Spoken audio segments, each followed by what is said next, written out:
The Egyptian cabinet has approved the state budget for fiscal year 2023-2024, which begins in July till mid-2024. The newly released draft budget focuses on social welfare programs to protect its vulnerable population. Egyptians are reeling from the fallout from the conflict in Eastern Europe, which has led to record inflation rates, high external debt levels, and a currency that has been devalued 3 times in the last year, leading to a surge in prices. The 2023-2024 fiscal budget saw an increase in food subsidies by 20%, while energy subsidies jumped by 24%. Meanwhile, social welfare programs were allocated an extra 24%, and salaries and pensions are expected to climb by 15%.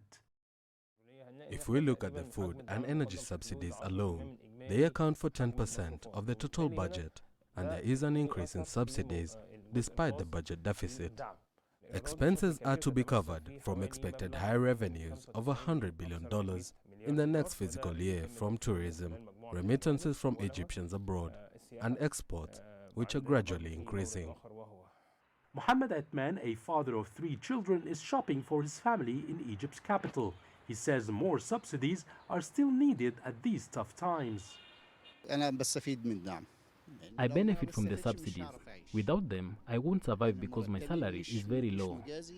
Subsidies cover part of the expenses such as buying bread, which is very important, but the subsidies are still not enough to cover the rest of our expenses. The government has also established outlets countrywide to sell food and basic goods at lower than market price to support the predominantly poor population from the surging cost of living, which rose to a new high of 32.7% in March.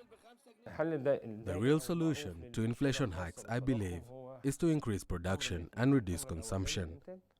The government is focusing on expenditure on investment projects to increase production, revenue, and employment opportunities.